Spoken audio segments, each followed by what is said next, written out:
Hola, estamos en Punto Crítico, programa de televisión de la Unidad de Medios de Comunicación de la Universidad Nacional de Colombia, y yo soy Carlos Alberto Patiño Villa, profesor titular. En menos de un año hemos visto dos momentos que de alguna manera desde la sociología podrían calificarse de expresiones de violencia colectiva.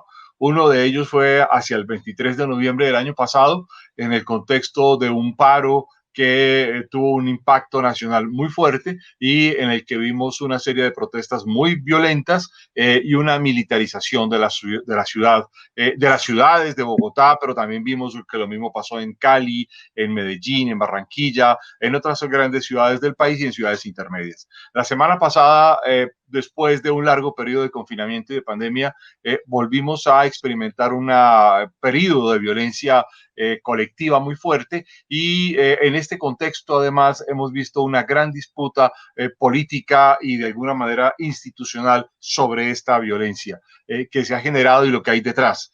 Para entender qué es lo que ha sucedido, para entender qué es lo que motiva esta expresión, para entender en qué circunstancias estamos, hemos invitado hoy a un analista muy importante y con una gran capacidad de explicarnos en qué estamos en este momento. Él es el profesor Juan Gabriel Gómez Alvarelo, quien es abogado de la Universidad Externado de Colombia, es magíster en ciencia política y doctor en ciencia política por la Universidad de Washington y es profesor del Instituto de Estudios Políticos y Relaciones Internacionales de la Universidad Nacional. Profesor Gómez Alvarelo, muchas gracias por estar con nosotros en Punto Crítico. Muchas gracias, profesor Patiño, por la invitación. Profesor Gómez Alvarelo, ¿qué está sucediendo en el país en estos fenómenos de violencia colectiva? Y se lo quiero plantear como una pregunta abierta para que usted empiece a deslindarnos en qué escenario nos encontramos hoy. Yo comenzaría haciendo referencia a los recientes resultados de la última oleada de encuestas de la encuesta mundial de valores, que muestra que en general las instituciones colombianas han perdido la confianza de la ciudadanía. Entonces tenemos unos índices de confianza en el caso del Poder Judicial que están en el orden del casi el 14%, o dicho de otra manera, la desconfianza en el Poder Judicial alcanza el 86%. En el caso de la policía, el porcentaje es un poco más alto, el porcentaje de confianza es un poco más alto, pero no es mucho más alto. O sea, tenemos básicamente el 80% de la población colombiana desconfía en la policía. Valdría la pena analizar con mucho detalle la relación que hay entre la policía y la juventud, la percepción que tiene la juventud de la policía. Y conviene enfocar un poco más la atención a cuál es la percepción que tiene la juventud en los sectores populares de la policía. Y en general lo que uno encuentra es que la imagen de la policía está severamente deteriorada. No es un asunto de imagen, es un asunto de experiencia, desde luego, y es la de que hay muchísimos casos de abuso de la policía hacia esos jóvenes. Pero esta es apenas la mitad de la historia.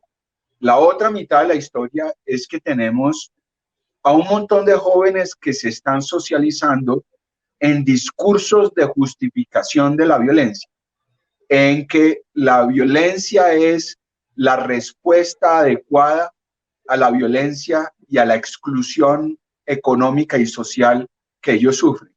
Y no tenemos que ir muy lejos. Aquí mismo en la Universidad Nacional, ese repertorio de justificación de la violencia abunda.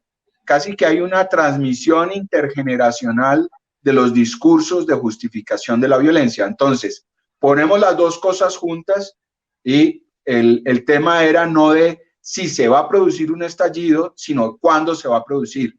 Y ya llevamos dos muy fuertes en el último año, el paro del año pasado, la explosión de violencia después del asesinato de señor Javier Ordóñez.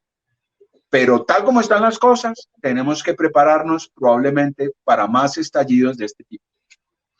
En ese contexto, se lo quisiera preguntar, digamos, en una especie de repertorio o de dinámica de violencia colectiva, y es que frente a esa, digamos, posición, además en un contexto en el que vimos que la opinión pública internacional se ha agitado fuertemente después del asesinato de George Floyd en los Estados Unidos, pareciera ser que esto además también, digamos, abunda en el contexto global y se produce un estallido de violencia colectiva fuerte que genera un acto violento y genera una ruptura de las instituciones.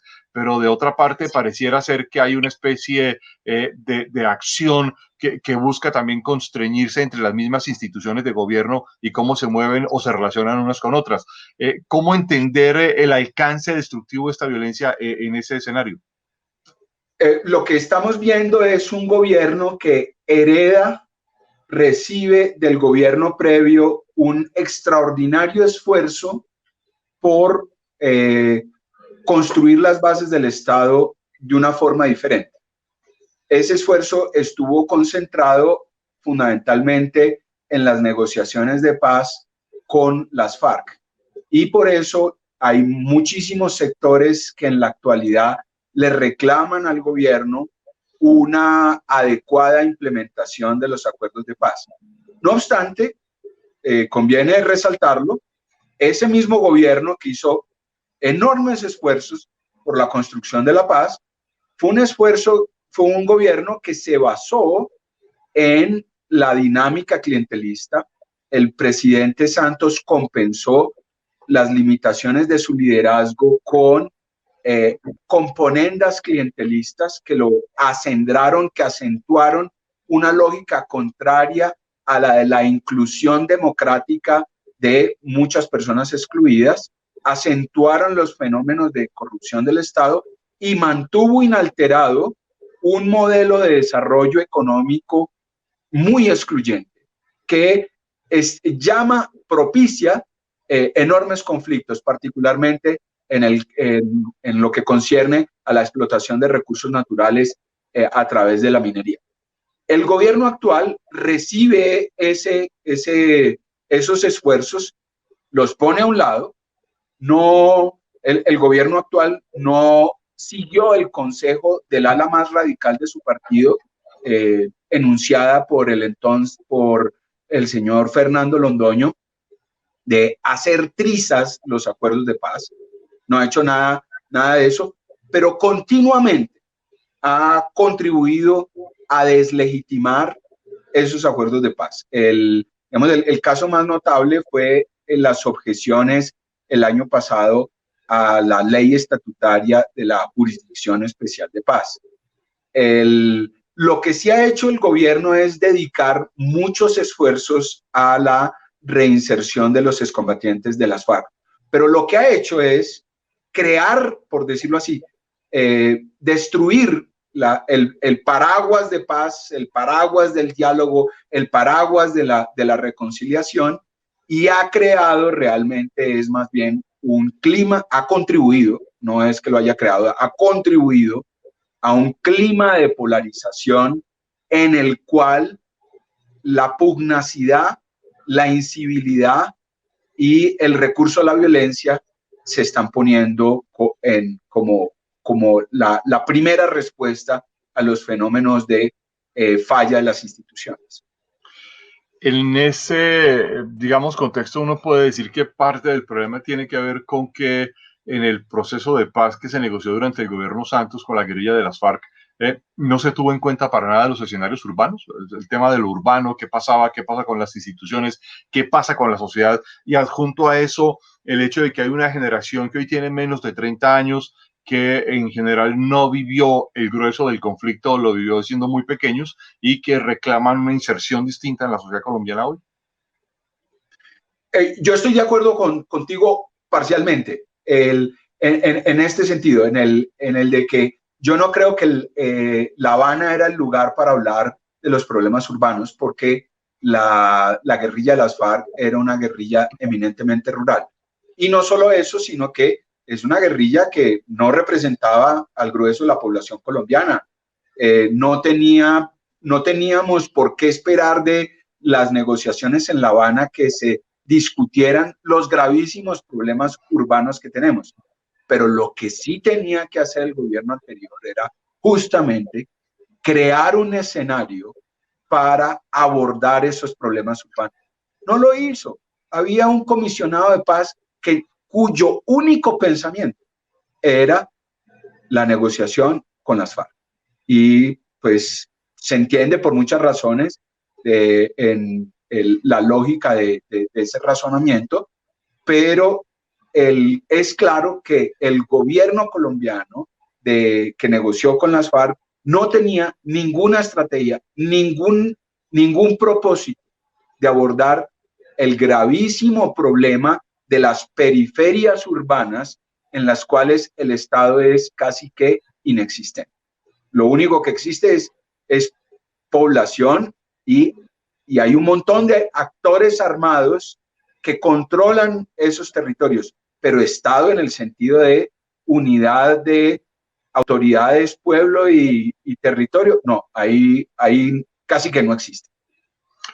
Si derivamos hacia los hechos de la semana pasada, después del 9 y el 10 de septiembre de 2020, aparece pues una circunstancia realmente muy crítica, y es que a las manifestaciones en contra del exceso o de la brutalidad policial en la muerte del señor Javier Ordóñez, pues hubo un desmán y realmente algo que no se había visto, y que incluso algunos analistas, pero también un comandante encargado de la policía de Bogotá, en el Senado refirieron como una especie de bogotazo o un intento de bogotazo.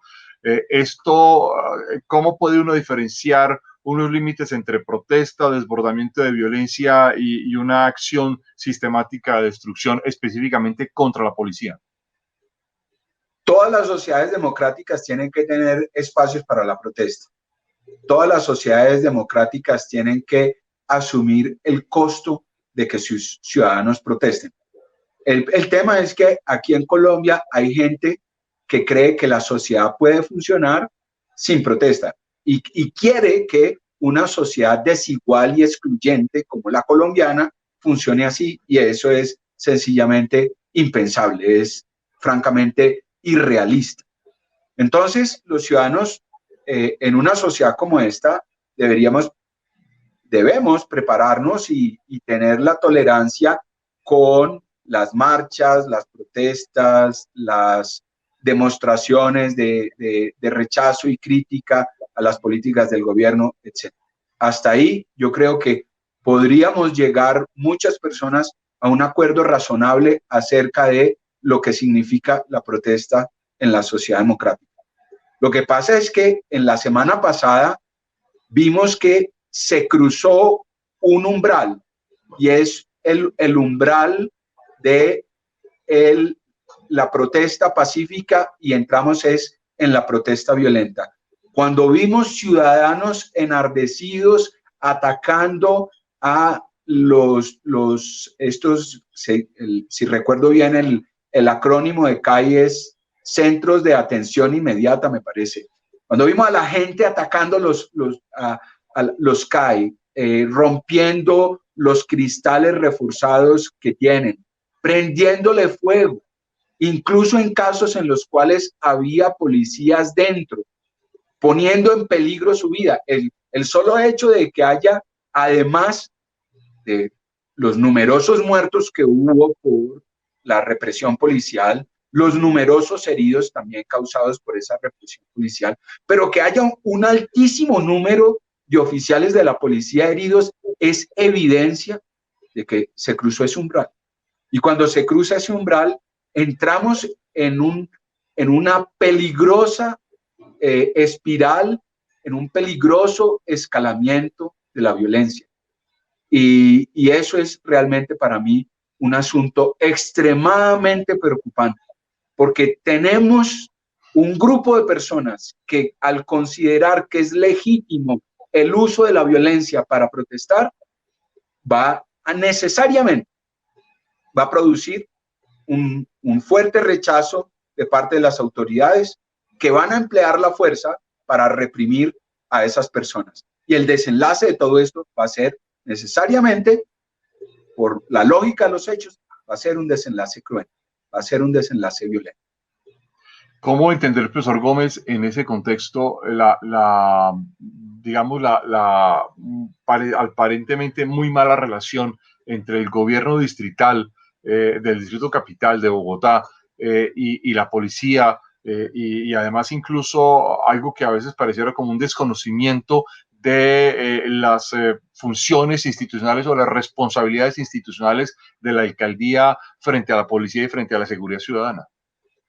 Nosotros tenemos un Estado que todavía no acaba de afinar su lógica interna, porque es un Estado descentralizado, basado en los principios de democracia representativa y participativa, que ha hecho de los alcaldes la primera autoridad de policía.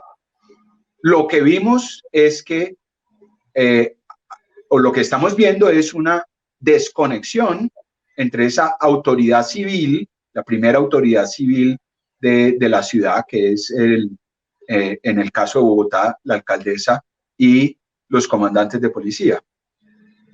Desafortunadamente, las imprecaciones de parte de la alcaldía hacia la policía no han contribuido a afinar una relación que es absolutamente necesaria para el buen desempeño institucional. Entonces, pareciera que la policía está respondiendo a órdenes distintas, a órdenes de una persona que yo considero inepta, incompetente para ejercer su cargo, que es el actual ministro de Defensa, el señor Carlos Holmes Trujillo, quien ha mostrado una gran insensibilidad, torpeza para reconocer la gravedad de la situación en la que estamos. La lentitud con la cual el ministro de Defensa y la policía reconocieron la responsabilidad de los agentes que cometieron el asesinato contra el señor Javier Ordóñez ha sido un elemento que ha contribuido a esta irrupción violenta. Pero mi opinión personal es que la forma en la cual la alcaldía de Bogotá ha gestionado su relación con la policía de cara al manejo de una gravísima situación de orden público en la cual muchas personas recurrieron a la violencia para protestar, mi opinión es que ha sido una relación desafortunada y que por el bien de la ciudad, por el bien de todos los ciudadanos, necesitamos que esa relación se mejore. Contrasta con una noticia que sale hoy en el periódico El Tiempo, y es que dice que varias de las comunidades o de los barrios que se encuentran, digamos, se vieron afectados por esta violencia y la destrucción de los CAI, los ciudadanos comunes y corrientes están dedicados a reconstruir estos centros de atención inmediata. Uno cómo casa una cosa con la otra. Porque es que dentro de la misma comunidad hay una profunda división, y es una cosa son los jóvenes y otra cosa son las personas mayores. Las personas mayores tienen una percepción de la policía distinta de la que tienen los jóvenes. Muchísimos jóvenes en Colombia tienen una percepción negativa de la policía basada en su propia experiencia.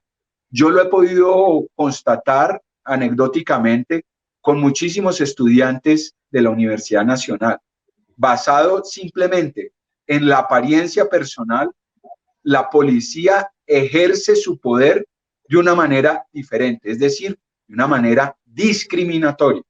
Hay muchísimos columnistas que se han pronunciado acerca de la situación y no han hecho ninguna referencia a este problema. En buena parte porque son personas cuya extracción social siempre los puso en una posición de no sufrir el abuso policial. Entonces, ¿qué tenemos? Comunidades divididas, comunidades en las cuales efectivamente hay personas que han concurrido a apoyar a la policía, a darles manifestaciones de afecto, de reconocimiento, pero es muy improbable que un joven que ha sufrido abusos de la policía haga parte de esas mismas manifestaciones de apoyo, reconocimiento a la institución policial. Hay otra cara de este debate en la relación entre civiles, policía, abusos en Colombia, y tiene que ver con un hecho que en Colombia, de alguna forma, uno podría decir, no se ha resuelto, y es el tema de la seguridad urbana de cara a la delincuencia. Las grandes ciudades de Colombia siguen experimentando una presencia de grupos armados ilegales, control de muchos barrios. Usted le decía ahora, la periferia urbana, el Estado tiene una característica y es que no está presente y el problema de la violencia y la inseguridad está allí de forma muy evidente, lo que hace que además la policía tenga que tener algunas características de operación muy fuertes y lo hemos visto a lo largo de los últimos 2 años con una serie de saqueos y robos a locales y a residencias y unidades residenciales en el caso de Bogotá de manera muy específica, pero también en otras ciudades, y esto parece ser que es otra parte del problema. ¿Cómo resolverlo? Yo creo que la alcaldía de Bogotá, la alcaldesa, ha enviado un mensaje muy claro y muy pertinente en relación con el fenómeno de la delincuencia común, y es el de que hay que atacar a los núcleos organizados de esa delincuencia. El robo de bicicletas, el robo de celulares, hace parte de un extraordinario mercado negro de objetos robados. Y mal haría la policía en concentrar sus esfuerzos en el pequeño ladrón que es el responsable inmediato del hurto contra las personas. Desde luego, ese es atacar dirigir esfuerzos hacia esas personas que cometen los robos es importante, pero es más importante, creo yo, desarticular ese mercado de objetos robados, atacando a aquellos que compran las bicicletas robadas, los celulares robados, etcétera.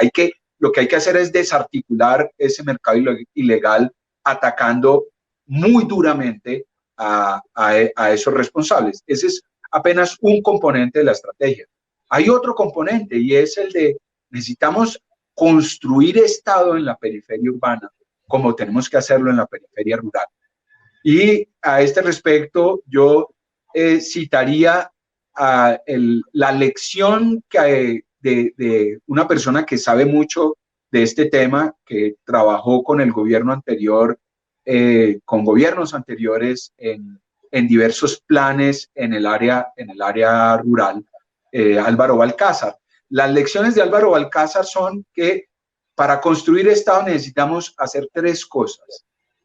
Construir bienes públicos, o sea, proporcionar salud y educación a toda la gente de esta periferia. Construir, desde luego, una adecuada infraestructura que sirva de base para la generación de actividades productivas legales.